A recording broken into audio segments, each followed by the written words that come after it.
senhor. Então, para começar, eu queria que o senhor me dissesse quem é o homem Silas Campos. Boa tarde a todos, satisfação imensa estar aqui na Rádio Fiel FM e a vocês que estão aí ouvintes, muito obrigado por essa honra de conceder a oportunidade de estar aqui dando uma entrevista falando algumas coisas da minha intimidade, da minha vida pessoal e também da minha vida secular. Bom, como homem, eu confesso que de 1980 para cá, esse homem ele foi transformado, né? O Silas homem, antes de 1980, foi um jovem na devassidão, nas drogas, né? Desobediente a pai e mãe, rebelde. E depois que eu aceitei a Jesus, então eu me vi como um homem agora numa certa situação assim, de representar aquilo que o homem deve ser representado dentro de uma sociedade.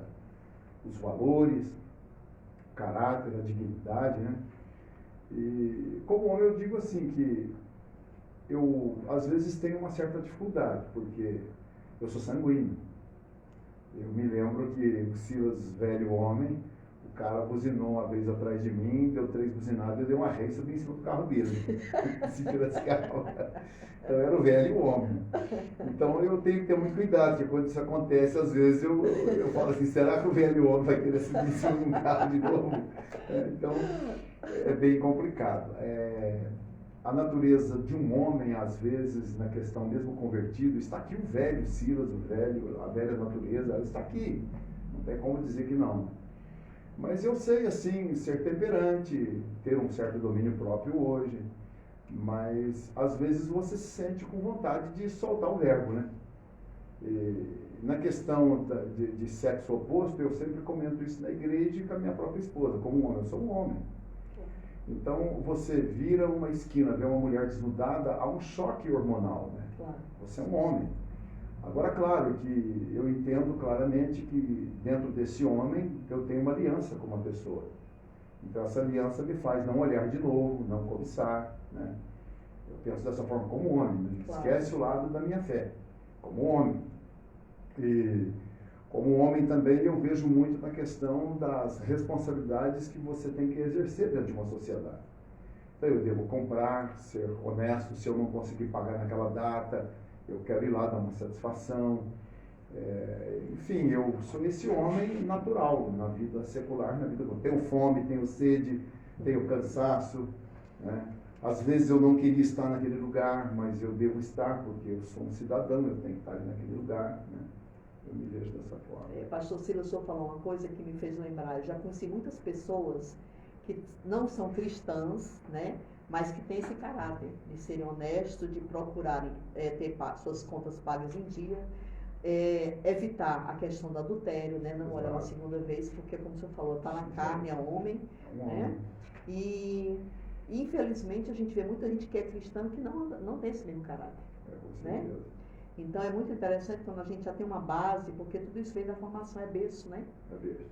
Eu creio que isso aí já foi implantado desde todo o tempo.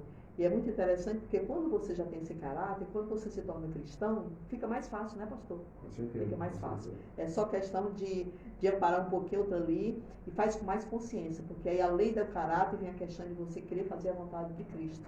Com certeza. Né? Para preservar, né? Fazer aquilo que é bom e que dá certo. Como eu falei há pouco tempo, a única certeza que a gente tem do sucesso é você andar nos caminhos de Cristo. É a única certeza. Saiu disso, porque qualquer outra coisa, em algum momento ela vai errar. Mas as coisas de Cristo não. Elas sempre vão dar certo, né? E aí eu queria saber também do senhor, o senhor nasceu no lar cristão? Eu sou rioverdense, goiano, né? Quando eu nasci, meu papai estava em Rio Verde, iniciando um projeto da Assembleia de Deus lá. Então, meu papai me dando uma madeira com uma mão, com a outra lendo a Bíblia, eu cresci dentro desse lar, vendo Bíblia, livro, meu pai estudando, orando, né? Eu cresci dentro desse ambiente. Está explicado, então, porque o senhor tem tanto conhecimento, né? Porque eu vejo que quando o senhor está pregando, o senhor não fala só de Bíblia, o senhor vai buscar conhecimento também lá fora. Então, isso é um hábito, né, que o senhor já traz desde a sua infância, de conhecimento, de ler. Eu gosto muito de ler. Eu até, acho que foi o ano de 2019, eu li acho que 17 livros, né? Então, livros seculares. Por exemplo, eu gosto de ler muito Nietzsche. É um ateu, filósofo ateu, né? E um pastor uma vez me viu lendo o livro dele e falou, mas você está doido, você é louco? Por que você está lendo esse livro? Esse cara é ateu. Falou, e daí, meu filho? Quem sabe eu me converto ao ateísmo? Aí ele ficou mais pirado, né? Eu falei, cara, eu tenho que conhecer a cabeça de um cara que é ateu, filho. Então a vida é assim, né? Tem que estar aberto a tudo, né? Uma vez, eu não sei se o senhor conhece esse livro, das 48 leis, agora eu me esqueci do detalhe do livro. E é um livro muito diabólico esse livro. E eu lembro que uma época foi distribuído para muitos advogados esse livro, né? E aí um dia eu pergunto assim, gente, mas como é que você tem coragem de ler esse livro? Porque lá nessas 48 leis, pastor, ele traz a Bíblia, né? Isso eu não conheço. É porque eu não lembro agora o restante do nome do livro, mas aí... As 48 leis do poder. As 48 leis do poder. Parece que eu li esse livro, eu tenho uma pequena lembrança. Se falar alguma coisa, pode ser que eu lembre. Então ele fala da história, ele fala em Napoleão, ele fala também sobre a Bíblia. E aí na época, eu na minha ignorância, eu disse, como é que a pessoa tem coragem de ler esse livro? Esse livro é muito diabólico. E aí uma pessoa falou assim para mim, você tem que ler para você saber as artimanhas do inimigo. Porque você só enfrenta o inimigo conhecendo o lado dele, sabe como é que ele funciona. Os maiores boxeadores, os maiores pugilistas, eu fui karateca na minha adolescência e juventude. Eles costumam assistir horas a fio, os bons jogadores assistem os times opositores que vão enfrentar, né? Os gladiadores assistiam no Império Romano as lutas dos outros gladiadores. Eu li, por exemplo, o livro dos mortos, que é o livro dos egípcios, né? Os egiptólogos, eles têm esses livros como o livro, a Bíblia Sagrada deles. Livro dos mortos? Livro dos mortos, E a pessoa, um egípcio que tem condição financeira, ele tem que, quando morre, tem que levar essa Bíblia com ele, né? Nossa. E é um livro assim, ele é escrito em papiros, então ele é muito grande, então eu li ele em PDF, né? Hoje tem lá na internet. Então eu já li muitas coisas que estão fora do contexto da Bíblia, mas na realidade eu acho que isso é conhecimento, né? Com certeza. Isso abre muito a mente da pessoa para entender até porque que a pessoa pensa de maneira errada, né? Exato. E só assim que a gente consegue. Eu lembro que assim, eu fiquei tão horrorizado, porque quando eu li umas 2 páginas desse livro e eu fiquei escandalizado, porque ele usava partes bíblicas para convencer a pessoa do poder, né, que ela poderia usar manipulando as pessoas através da Bíblia. E tem muitos textos, muitos textos. E aí eu disse assim, gente, que loucura, mas aí quando esse rapaz falou para mim, até o marido de uma amiga minha, ele disse assim, não, você tem que, eu já estou lendo para poder eu conhecer que tipo de argumento esse pessoal vai usar contra a palavra de Deus. E aí é interessante. Muito né? interessante. E outra coisa, o grande fator filosófico, às vezes, o termo de Jesus, por exemplo, quando ele diz o seguinte, os lavradores, por exemplo, da vinha, os lavradores maus, a parábola dos lavradores maus. Se você pegar ela dentro do contexto do bíblico, Jesus estava tratando de que ele deixou o reino dele na mão dos fariseus. E que eles bateram nos profetas, expulsaram os profetas, né? E de repente, quando vem o filho para prestar conta, eles pensam, vamos matar o filho agora e nós tomamos conta do reino. Era a pessoa de Jesus. Então, o proletariado, por exemplo, quando pega essa passagem dos trabalhadores da vinha, eles dizem, não, isso aqui é a coisa mais correta que tem. Tomar posse da vinha. Então, as pessoas usam para o outro lado da maneira que né? me beneficiar. Exatamente. Uma tristeza. É uma realidade.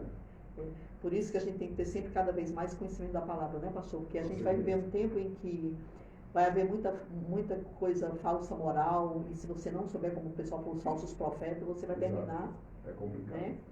Agora me diga, pastor Silas, quem é o pastor Silas? Marido, pai?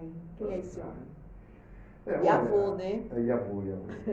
Olha, eu acredito assim que eu tenho alguns erros também, como pastor e pai, né? Eu confesso assim que meu papai, ele me deu a educação que ele recebeu. E algumas vezes, assim, na verdade, eu fui o filho que dei mais trabalho. Como filho, né? Nossa, levar meu pai numa delegacia, os outros não tiveram. Aliás, na família toda, eu era chamado o filho doido, né? O filho maluco. Então, como filho, depois eu granjeei a amizade com meu pai. Eu pedi perdão para ele por tudo, quando eu me converti, e passei a ser crente. Meu pai, ele chegou para mim e ele fez uma coisa muito abençoada. Eu, de começo, eu fiquei um pouco, assim, pesaroso. Ele falou, meu filho, eu não te consagro você nem para ser cooperador. Aí eu disse, por quê, pai? Ele falou, porque é o seguinte, meu filho, você até tem um dom, mas eu não te consagro porque eu conheço seu temperamento. Você não vai suportar ser um pastor o que eu passei. E realmente, meu papai passou muitas privações. Então, eu cresci dentro desse lar, assistindo todas essas coisas, e quando eu cheguei a ser pastor, que me consagraram pastor, então eu vi que dentro do fator eclesiástico, o clericalismo, né, que é a palavra correta, o clericalismo, então você dentro do clero, dentro do episcopado, você observa que existe um processo meio ardiloso. Há homens de Deus, mas existem homens que estão ali, que estão, em outras palavras, procurando uma boca, uma sombra. Uhum. Né? Então você encontra um problema muito sério. E como pastor, você enfrentar tudo isso, estar dentro de um ministério, tentando fazer a coisa certa, eu encontrei muitas resistências. Hoje, quando eu digo que eu estou num ministério independente, desligado de todo o sistema, até o senhor está perguntando, eu vou dizer. Claro, fique à vontade. As igrejas elas se tornaram, todas as igrejas se tornaram praticamente, a não ser que elas estão fora do sistema, elas são uma franquia. Uhum. Você tem que abrir aqui a igreja, mandar dinheiro para a sede, aquela coisa toda e tal. Então eu saí fora desse sistema. Então não que eu prezo o dinheiro, mas que eu acho que o dinheiro do lugar tem que ser investido nas pessoas que ofertam e dizimam. Claro. Né? Tanto é que me perguntam aqui na cidade, como que o senhor conseguiu construir aquele templo? Ué, eu consegui fazer porque o dinheiro é do povo, eu estou investindo neles, que é deles. Né? No conforto deles. Exatamente. Então, como pai, eu recebi uma educação assim do meu pai, não queixo. Né? Papai me acordava para bater, meus irmãos, aquela coisa. Eu não quis transportar isso para dentro da minha família. Eu não trouxe isso para as minhas filhas. Diz que a minha fofa fala assim, que nós somos vítimas de uma vítima. Então, meu pai foi vítima do pai dele e eu fui vítima de meu pai.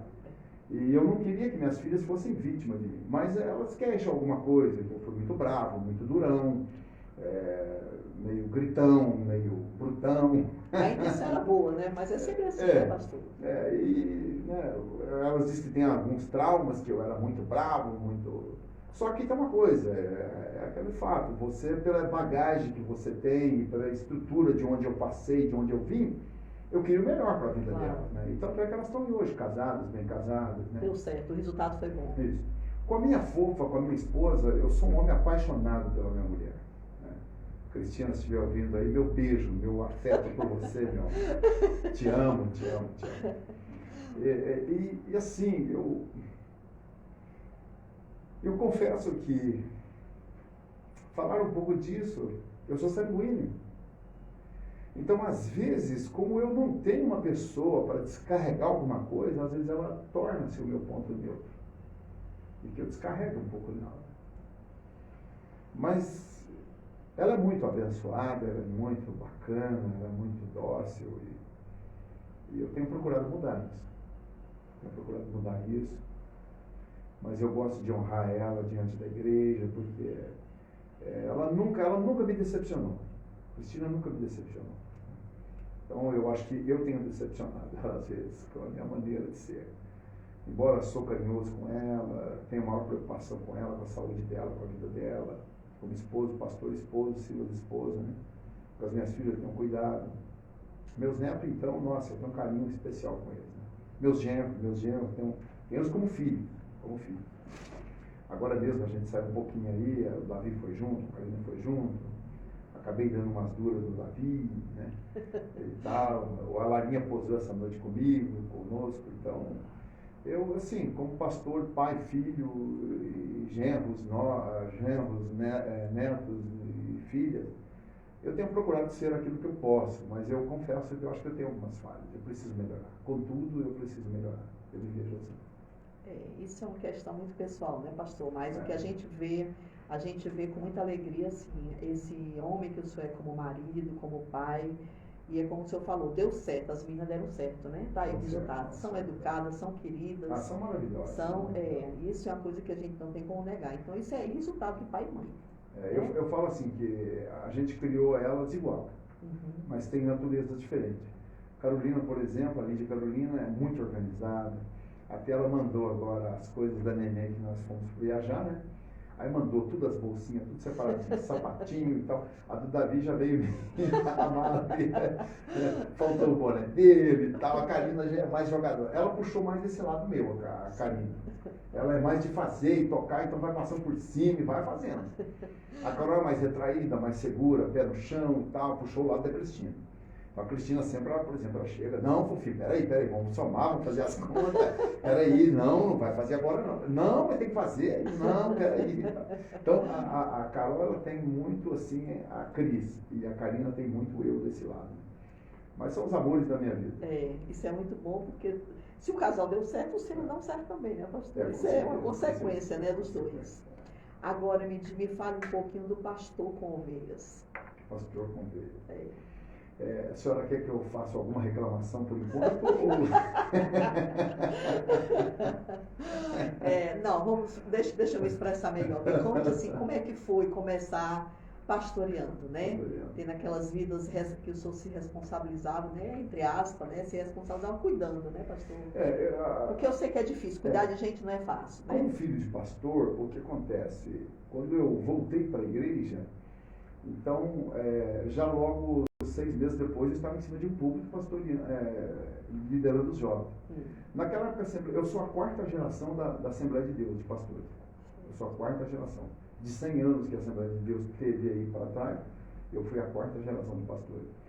Então, não se tinha grupos de jovens, não fazia congressos de jovens, na época que eu aceitei a Jesus. Não fazia congresso de jovens. Engraçado, eu sou de um tempo, conheço a igreja, por exemplo, teve um tempo que a igreja não aceitava um policial ser crente.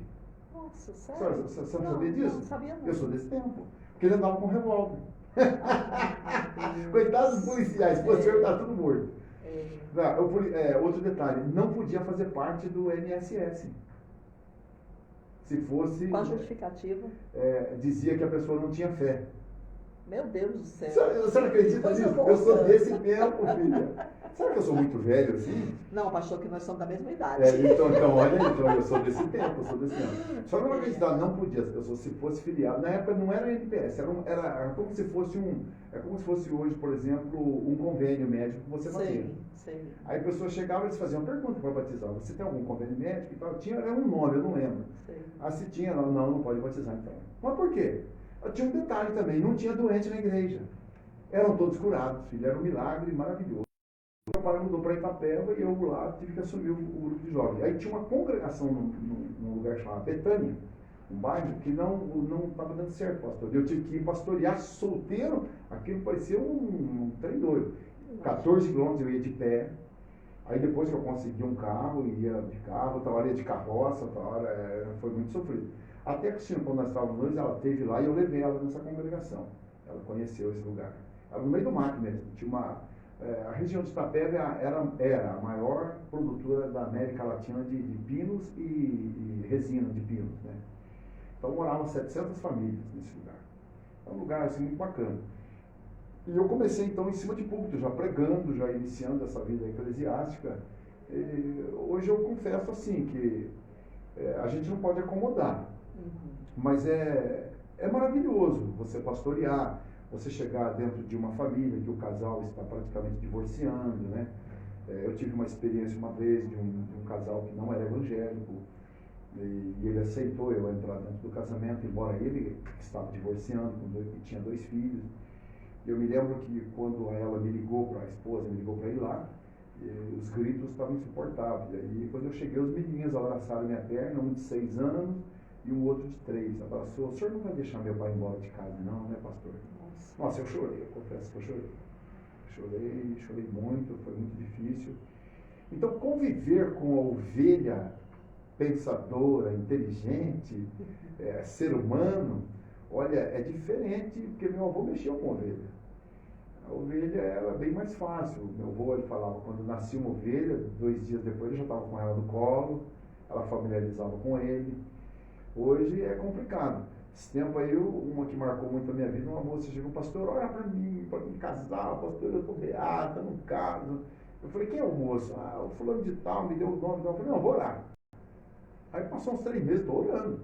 Passou uns 3 meses, encontrei ela com o moço e tal. Eu falei: ô filho, então deu certo e tal. Você não... não, pastor, esse é outro. Eu falei: não, mas eu estou orando por aquele, viado. Ô cara, você está enrolado, porque eu estou orando por arrumar o outro lá, ué. Tem essas coisas nos ouvidos. Tem essas coisas nos ouvidos, filho. É muito complicado, viu? É o psicólogo do céu na terra, né, pastor? Jesus amado. Pastor, vou voltar aqui um pouquinho atrás no assunto.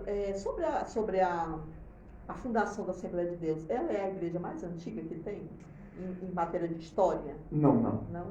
Veja bem, segundo o que eu li no Mensageiro da Paz, lembra quando o Tancredo assumiu, disse que ele tinha um projeto com as igrejas do Brasil. E disse que o projeto que ia ser realmente votado tanto no Parlamento quanto no Senado seria que haveria 2 igrejas só no Brasil. Esse é o assunto que eu tenho sobre o Mensageiro da Paz. Então diz que seria a Igreja Católica e a Igreja Congregação Cristã. Por quê? Porque os batistas vieram primeiro, mas não fizeram o estatuto primeiro. A congregação veio, porque até eles escreviam Congregação Cristã, Congregação Cristã no Brasil. Depois mudaram, Congregação Cristã do Brasil. Então a congregação no Brasil, ela veio, eu creio que veio dos Estados Unidos, como Batista e outras igrejas. E aí, então, a congregação, como estatuiu primeiro, então seria-se, pela lei que seria criada, seria então nós teríamos que unir todas as bandeiras com essa igreja. Entendi. Agora, a Assembleia de Deus, ela praticamente veio quase que junto com a Batista, logo em seguida, né? E ela se instalou no Belém do Pará, inclusive parece que a primeira pessoa a receber o batismo com o Espírito Santo no Belém do Pará é a irmã de um ex-presidente da República.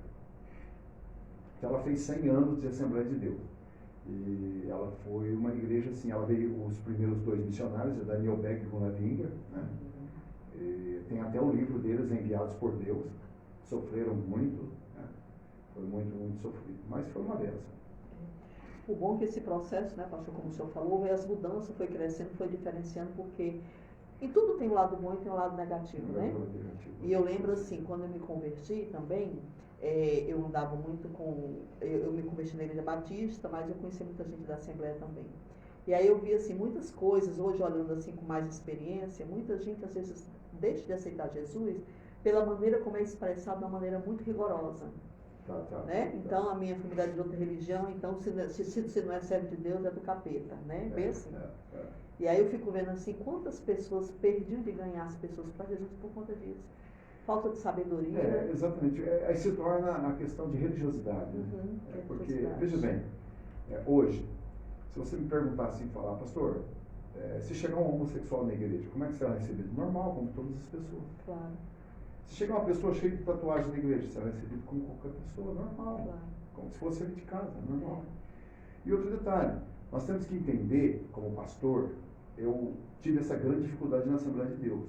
Fui muito taxado, fui muito criticado. Eu imagino. Por quê? Porque é o seguinte, a mulher chegava com calça comprida, com brinco, essa coisa, hoje parece que mudou tudo. Uhum. Aí viram que... E outro detalhe, como que você vai querer pôr nas pessoas algo que está fora da Bíblia? Então é muito complicado isso. É verdade. Então, o que você tem que pôr nas pessoas, por exemplo, é que, olha, venha para Cristo como você está. É o que está na palavra. Né? Exatamente. Jesus disse, venha como está. Agora, é Jesus quem vai fazer a obra na vida da pessoa. Exatamente. Então, uma tatuagem, como é que essa pessoa vai tirar? Não vai tirar nunca. Então, gente, acabou. Então, a igreja não pode fazer restrições sobre esse aspecto. Agora, tá.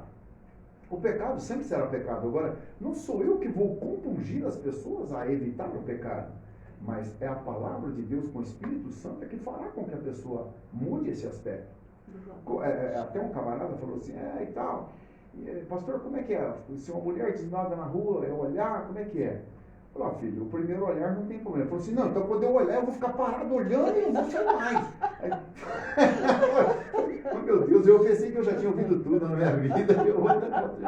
Então, lidar com pessoas é muito complicado. Então, o que a gente tem que ensinar a pessoa? Meus filhos, o mundo, a palavra mundo não está tratando a palavra cosmo. A palavra mundo, muitas vezes na Bíblia, na maior parte das vezes, está falando sobre as influências que estão.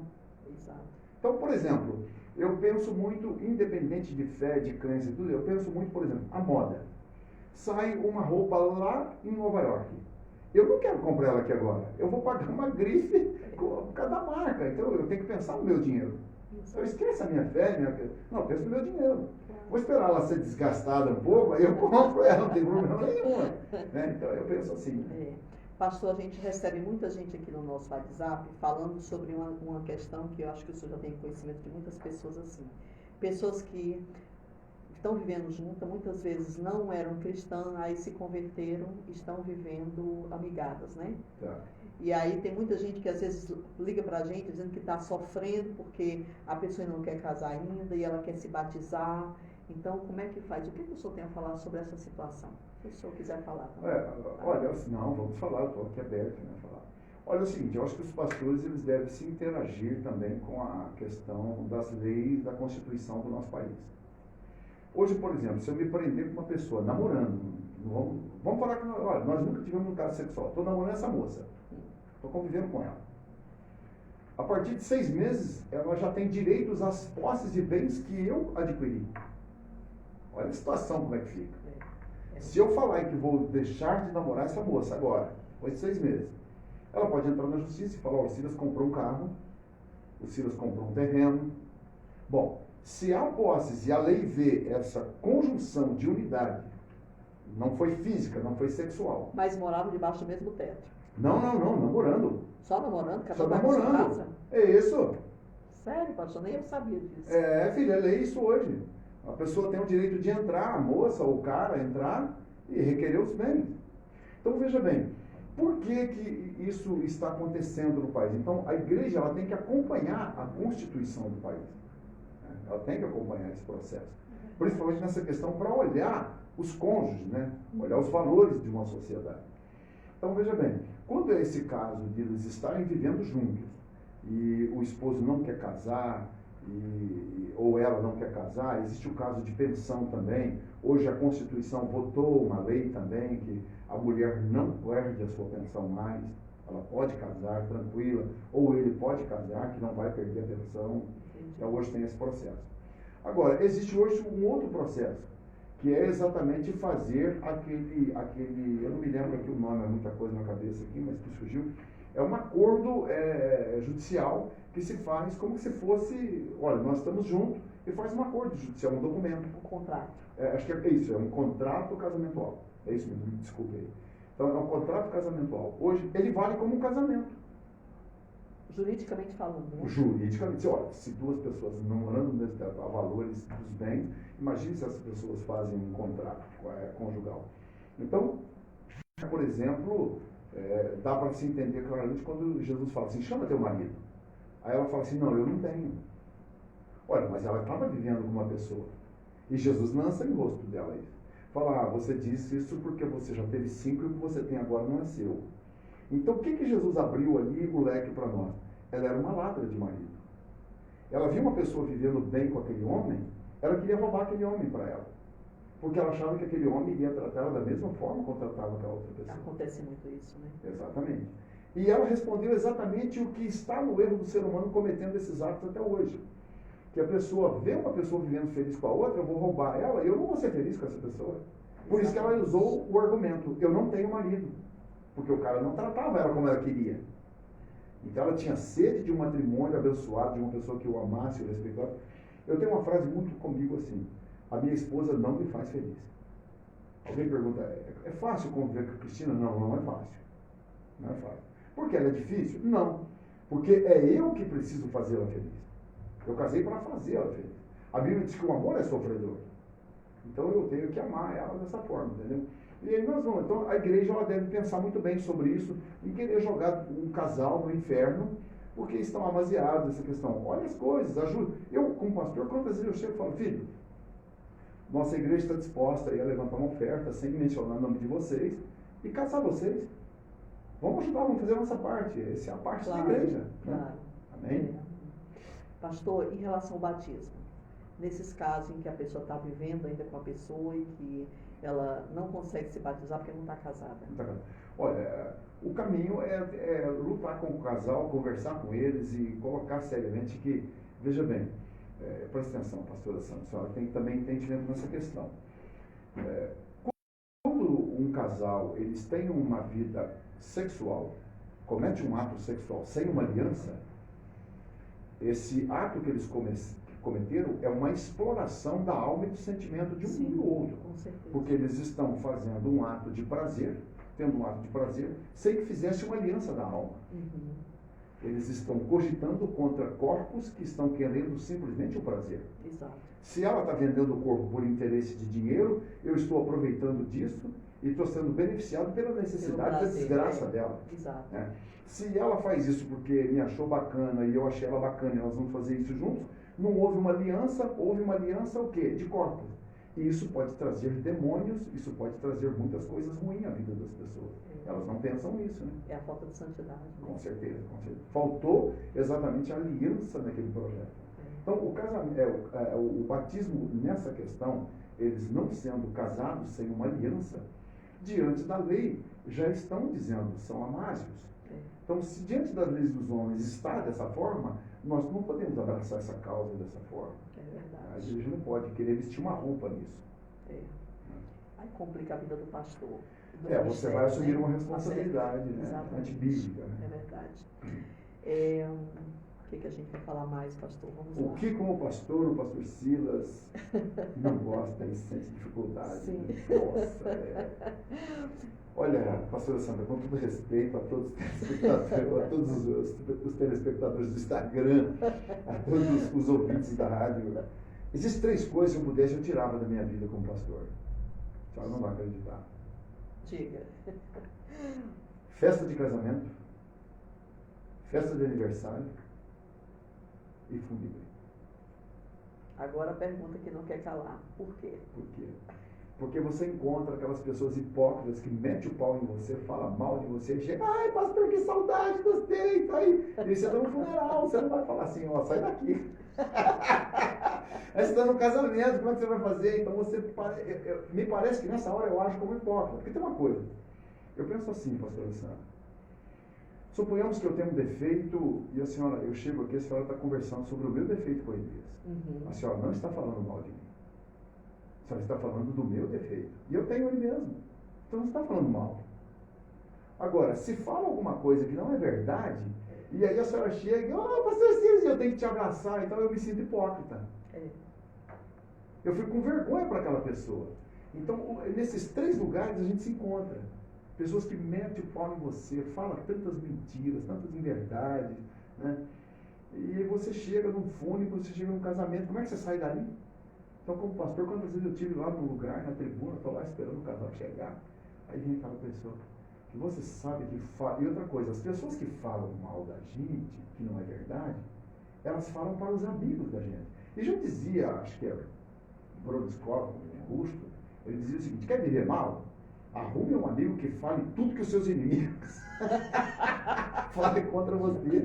Então é um terror na vida da gente. Então a gente tem sentimento, a gente é um ser humano, claro. Eu sou pastor. Então, como pastor, eu não vou empurrar essa pessoa, não vou maltratar. Não, mas eu sei que as pessoas estão falando coisas inverdades da gente. Então eu tiraria da minha vida isso. Isso que o senhor falou é uma coisa que, de maneira geral, afeta todo mundo, né? A falsidade, né, pastor? A falsidade, a hipocrisia, é uma coisa que dói na alma. E é difícil a gente lidar. Mas vamos falar do que é bom. Fala as 3 melhores coisas que o senhor tem na sua vida. As melhores coisas. Bom, primeiro, Deus na minha vida. Né? Sou feliz por conhecer nas minhas orações, Senhor, te louvo por meus pais, meus ancestrais, te conhecer como Salvador. Segundo, minha família. Nossa, sou apaixonado por minhas filhas, minha família. E terceiro, meu pastoreio, igreja. Amo a igreja. Tem um valor muito grande na minha vida. Pastorear essas pessoas. A gente comprova todas as 3 que o senhor fala, pastor, porque a gente testifica, porque quando a gente vê o senhor pregando, a gente vê a maneira querida como o senhor fala com todo mundo, né? Do mesmo jeito que um pai puxa a orelha, o senhor também dá muito carinho para todo mundo, né? Trata com muito carinho meus filhos, minhas filhas, então a gente vê assim que é uma coisa natural do senhor. Não é aquela coisa fazendo de conta para fazer bonito, não. É o senhor assim, porque do mesmo jeito o senhor brilha, no mesmo tempo o senhor acalenta, e, né, dá colo e faz tudo de uma vez só. Essa característica ela é principal, porque é engraçado, o chamado de pastor, ele realmente tem que ter essa coisa que vem de dentro para fora. Né? Não pode ser uma coisa imposta só por um cargo que a pessoa ocupa. É tanto que a gente vê, às vezes, hoje a gente vê muito isso, porque as pessoas têm sido consagradas com muita facilidade, né, pastor? Infelizmente. Infelizmente, com muita E eu penso assim que Deus há de cobrar muitas vezes para a pessoa fazer certas consagrações de maneira irresponsável, porque eu já vi várias pessoas que você vê que não tem esse respeito para com os outros, né? E você termina manchando, porque tudo isso, quem fica no prejuízo é o Evangelho de Jesus. Com certeza. Né? Vai desgastar. Né? É, por isso que muitas pessoas, quando falam em pastor, o pessoal já fica fazendo cara, puxando o bico, porque infelizmente, de um tempo desse para cá, já houve muita coisa que tirava a honra que realmente é para ter. Porque quem ama, quem gosta, porque, como eu falei, o céu é como se fosse um psicólogo, né, de Deus na terra. Eu sempre digo assim, pastor Sandra, que o pastor é a última instância. Dificilmente as pessoas procuram uma primeira instância. Só se a pessoa tiver uma fé arraigada mesmo, tiver um grande conhecimento daquele pastor, sabe, das responsabilidades que ele assume, tanto eclesiásticas quanto cívicas, né? Então, verdade. A pessoa procura, mas não conhecendo é a última pessoa. A pessoa vai lá no mar, faz despacho, vai não sei aonde, vai. Vou falar, bom, não, vou procurar pastor. Aí é a última instância. E tem uns que às vezes nem querem. Não procuro. Por quê? Porque exatamente, sabe, eu tenho comigo assim, que nós pastores temos que prezar muito por essa posição. Eu Pedro, não porque sou pastor, eu acho que é a posição mais alta da terra, ser um pastor.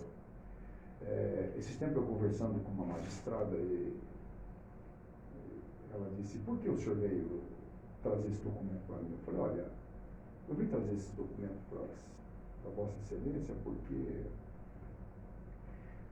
essa pessoa pediu.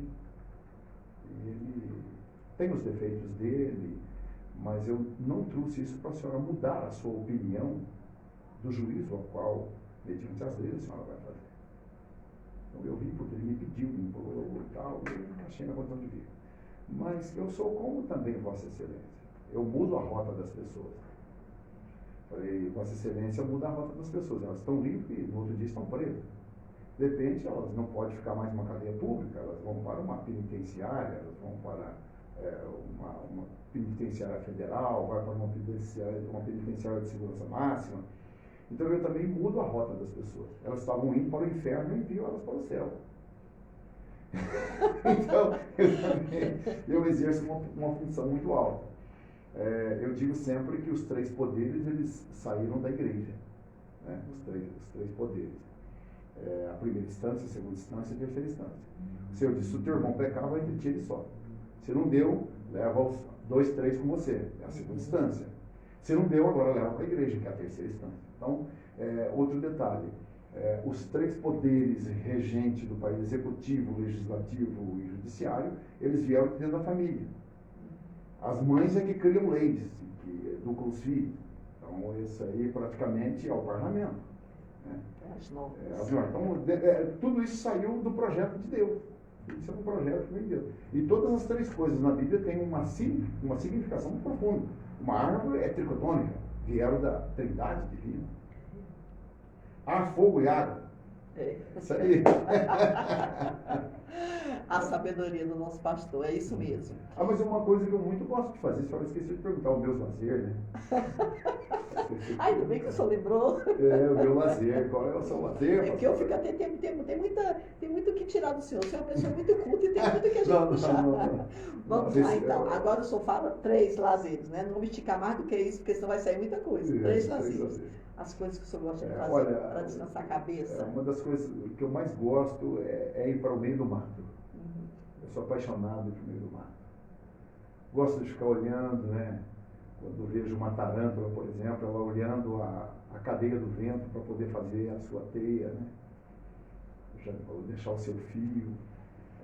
Gosto muito de pescar, sou apaixonado em pescar. Né? E terceiro, eu sou apaixonado em pegar meu jipe e andar pelas montanhas. É o lado aparentemente aventureiro, mas não é aventureiro, é da natureza, né, pastor? Essa conexão com a natureza que o senhor gosta muito. Isso é muito legal. Agora me fale 3 coisas que o senhor não faria. Que eu não faria. Olha, a primeira coisa seria hoje que eu não faria. Se minha fofa faltasse na minha vida, eu não casaria de novo. Eu fui feliz.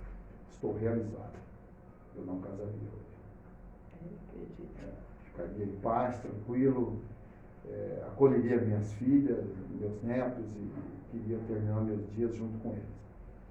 Só interromper um pouquinho o seu pastor. Eu acredito muito nisso que o senhor fala, porque eu conheço outras pessoas também que foram. Eu tenho uma cunhada que ela foi muito bem casada e quando ela perdeu o esposo, ela nunca mais teve ninguém. Ela disse: Sandra, a gente não consegue ser feliz duas vezes ao mesmo tempo nessa vida. Sabe, uma pessoa que se realizou por completo, né? Às vezes a pessoa não acha que não, às vezes as pessoas acham fácil mudar, mas não é fácil o relacionamento. E quando você encontra uma que se encaixa, como o senhor falando, né, da pastora Cristina, né, dela ser do jeito como ela é, da forma como os dois, né, é a conexão perfeita, é muito arriscado. Eu acho assim, você pode nem é melhor garantir que já está certo e viver dessa felicidade do que criar outro relacionamento, que vem outros conflitos, que você já está cansado, você quer continuar sendo feliz. Né? E outra coisa, a questão eclesiástica, na questão episcopal, eles exigem que a Bíblia própria diz, né? Convém que o bispo seja casado marido de uma mulher. Uhum. Então, assim, se a igreja fizer a exigência amanhã, Deus o livre, eu acredito que eu vou partir primeiro de minha povo. Mas se Deus o livre ela faltasse, eu hoje diria para a igreja: olha, vocês então não tem mais pastor, porque vocês procuram um outro pastor, porque eu não vou casar mesmo. Por quê? Primeiro, eu tenho certeza que outra mulher não me toleraria. Eu tenho certeza disso. E segundo, que ela me fez feliz. Eu estou envelhecendo junto com ela. Então, quando eu olho para ela, eu vejo aquela fofinha de antes. Eu sei.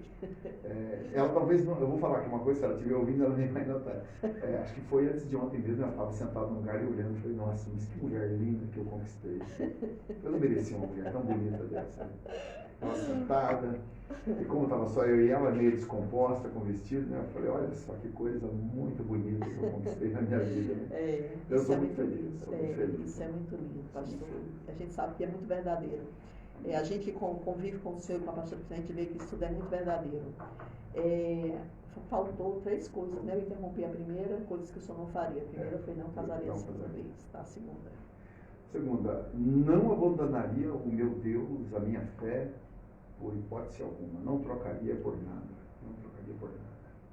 Estou disposto a enfrentar o que for possível e até a morte, e não negaria o meu Cristo e o meu Deus e a palavra dele que ele me deu. Eu estava comentando aqui antes do senhor chegar, pastor, a respeito da morte da mãe do Delino Massal, e dizendo assim: eu não sei como é que as pessoas conseguem viver sem Jesus. Porque com Jesus é difícil, mas a gente consegue. As lutas vêm. Mas quando você percebe que você está só, você sente a presença de Deus real na vida da gente. Agora, sem Ele é impossível. Aí eu fico imaginando assim, realmente estou falando uma coisa que, quando a gente consegue verdadeiramente ter essa intimidade com Deus, você não consegue mais imaginar viver sem Ele de jeito nenhum. Não consegue. Né? E às vezes a pessoa fala assim: fulano se desviou. Aí eu fico assim: desviou, como é que esse desviou, né? Porque assim, você não pode conhecer o Deus que você conheceu e você deixar ele de mão. Com certeza. Você pode resolver fazer tudo errado por conta própria, mas eu acredito que é assim, meio está plantado, porque não é possível. Eu vou dizer, a pessoa que apostatou da fé, por exemplo, não digo desviar. Eu, como pastor, eu vejo 2 formas a pessoa. Eu vejo a pessoa que ela apostatou da fé, ela voltou atrás e vai enfiar a cara no pecado, na devassidão e vai se perder mesmo. Existe aquela que afastou da comunhão da igreja. Mas ela continuou ouvindo a palavra, meditando na palavra, tendo temor, não volta a praticar aquelas coisas que praticava. Entendi. Ela está decepcionada com algo, né? E eu encontro isso muito. Eu tenho um grande problema nessa cidade também. Por exemplo, de pessoas que sofrem com alguns pastores, os erros eclesiásticos, feridas, né? E feridas, machucadas, e me procuram. Né? Eu oriento da melhor forma. Olha, não deixe a sua igreja, não deixe o seu pastor. Respeite ele. Ele pode ter errado com você, procure, se acerte, tenha paz. Né? Muitos pastores aqui pensam que eu vivo querendo pescar crentes da igreja deles, mas vivem tentando pescar na minha. Agora, para mim, não tem problema, porque eu não tenho crentes pessoais. Eles são do Senhor. Exatamente. São lavouras do Senhor. Pedro disse: apacentando, mas não tendo domínio do rebanho. Então, eu vejo assim que as pessoas têm que ter cuidado com isso aí, porque senão, de repente, a gente joga uma pessoa no inferno. Com certeza. E a terceira coisa, meu pastor? A terceira coisa que eu não deixaria. Olha, a terceira coisa que eu não deixaria era a fé e a força para viver. Eu não deixaria. A fé e a esperança de viver. Às vezes a Cristina vem falar alguma notícia ruim e tal, eu falo, fofa, confia em Deus. Se tiver que vir todo esse mal, toda essa desgraça para as nossas vidas, nós estamos aqui para enfrentar tudo e vamos estar juntos e vamos vencer. Né? É isso mesmo. Então, eu não deixaria a minha fé e não deixaria de forma alguma me dar por vencido por não querer viver mais. Pastor, eu não sei se o senhor chegou a ler, né? Eu comentei no começo do programa a morte da mãe do Delino Massal. A história dela é muito bonita. Quando a Delino Massal nasceu, ele cantou, aquele que canta Deus é Deus, se ele fizer ele é Deus, se ele não fizer continua sendo Deus. Lembrei do louvor agora. Ela morreu sexta-feira, um louco, um demoniado entrou na igreja, ela estava dentro da igreja, pastora dessa igreja lá no Rio de Janeiro, da Assembleia de Deus. O cara entrou pelado dentro da igreja, estava com uma arma de ferro, alguma coisa de ferro, e matou ela na pancada. Meu Deus! Foi. Que coisa. E aí, olha que lindo, a história dele saiu em todas as redes sociais, né, sobre a morte cruel como essa senhora teve, pastora da Assembleia de Deus. E aí, o filho dela conta muito, quando ele ia cantar, ele conta um testemunho muito lindo. Ele disse que tinha 6 meses quando o pai dele saiu de casa, aí ele deixou 9 filhos. Aí eu vou chegar onde o senhor está falando aí sobre não deixar fé. E aí, às vezes, um dia ele chegou para a mãe e disse assim, mãe, o que adianta a gente estar servindo a Deus se a gente não tem o que comer? Se chega época de Natal, todo mundo está de roupa nova, a gente não tem roupa nova, 9 filhos. E aí ela disse assim, meu filho, a gente serve a Deus não pelo que ele nos dá, mas pelo que ele é. E eu fico assim, gente, que coisa, que história bonita de vida essa mulher teve, porque colocou 9 filhos para servir a Deus. E nesse sentido, né? E outro dia ele estava no aeroporto e uma pessoa chega e diz assim para ele, você que é o Delino Massal? Sou. Ele diz assim, eu conheço uma pessoa que grava uma música sua, você não tem medo da pessoa gravar uma música sua, ficar famoso e você não ser conhecido, não ganhar com isso? E ele disse, não, porque eu faço para Deus, né? A música, né? Então, se ele fizer, ele é Deus, se ele não fizer, ele continua sendo Deus. Ele disse assim, gente, essa é a base da nossa vida cristã. Porque a gente passa do mesmo jeito pelas pessoas, né, pastor? Todos os discípulos morreram, só não Paulo, como o senhor falou, né? De maneira cruel. Então, assim, a nossa vida também, eu vi agora naquela situação do Capitólio, aquelas pessoas que morreram estavam no barco e tinha Jesus escrito. O senhor viu isso? E eu conheço o proprietário do barco. Nossa, já andei naquele barco. Pois é, e eu fico imaginando assim, quantas pessoas não cristãs que devem ter debochado, né? Como é que morreram todo mundo numa desgraça dessa num barco que tinha o nome de Jesus? Não tem nada a ver, né? Não tem nada Porque a ver. o principal não é como a Bíblia fala, não é como a gente começa, como a gente termina. Se a gente terminar na eternidade, tá bom demais. Né? As pessoas, se porventura, eu ganhei até esse livro de um ex-padre, ex-padre Valberto. Quem é quem na Bíblia? Né? Então, as pessoas precisam entender o seguinte. A Bíblia diz assim, que Deus ele dá chuva tanto para o ímpio como para o justo. Dá sol tanto para o justo como para o ímpio. Então, Deus também permite lutas chegar na minha vida. Eu venho, por exemplo, de um sofrimento muito grande, que nós não tínhamos que comer às vezes. Meu pai pastoreando uma igreja. E daí? Nós não morremos. E daí? Responsabilidade de quem permitiu que isso acontecesse na vida do meu papai. Meus irmãos ficaram revoltados com isso. Mas eu estou aqui vivo, saudável, tranquilo, né? Amando Jesus como nunca, né? E vou seguir em frente. Essas pessoas não roubarão a minha fé. E outra coisa, eu não vejo Deus, mas Ele me vê. Eu não toco em Deus, mas Ele toca em mim. Então, vou servi-lo e não tem como negligenciar Ele, né? Não pelo que Ele me deu, não pelo que Ele me colocou, aonde me colocou, não pela questão do ministério que Ele me deu, mas eu sirvo a Ele por uma gratidão mesmo. Né? Se Ele tirar tudo isso de mim, eu continuo amando Ele, servindo Ele de todo o coração. Amém. E é muito bom, né, pastor, estar nessa posição em que o senhor cuida de pessoas. Quantas vezes o senhor é bem, todas as vezes, né, é bênção, ajuda uma pessoa a ver de maneira diferente, a pessoa se sente mais leve. Como o senhor falou aqui a respeito daquele casamento, um reencontro, né? Porque isso vem muito de quem já conhece um Deus de perto, né? Com certeza. E conhece a palavra, sabe a palavra certa que vai penetrar no coração daquela pessoa. Mas é um modelo, não deixa de ser um modelo, né, pastor? Somos uma referência, né? Graças a Deus. Graças a Deus. Se o pastor quiser dizer mais alguma coisa, senão a gente já está quase encerrando, chegando no nosso horário aqui, já são 16h59.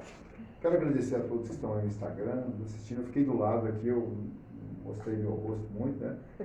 Mas agradeço vocês aí, os elogios que vocês estão fazendo, eu transfiro ao Senhor toda a honra, toda a glória. Né? Se sou o que sou, é porque Cristo trabalhou na minha vida. E eu quero que Deus abençoe todos vocês. E que vocês, ao ouvir aqui tudo isso que vocês ouviram de um pastor que sempre está disposto a ir às 2 milhas. Ir um pouco mais longe. Né? Amém. Disposto a pedir perdão quando erra. Já tenho feito com os meus membros, quando eu errei com eles. Procurei, fui na casa, olha, me perdoe, eu errei, cometi um erro. Né? Eu acho que isso é muito importante. E eu agradeço a todos, então, por essa audiência toda e por ser querido assim, não imaginava que era tanto. E a Rádio Fiel FM, precisando, estou aqui à disposição. Obrigada, pastor. Obrigada a todos vocês que nos assistiram. E amanhã nós temos a nossa empresária e na quarta-feira o pastor Antônio Júnior. Olha que benção, Também a pedido de vocês. Que benção. Certo? É isso. Vamos lá então, Elias, nosso louvorzinho para encerrar. Vamos lá. Posso fazer uma oração, pessoal? Ah, ô pastor, ia Deixa eu esquecendo. tocar a música O só bom. pra encerrar. Ah, então. Tá. Aí se tu já coloca a coordenação. Está melhor do que eu, pastor. Não, Você quer deixando tranquilo, passar.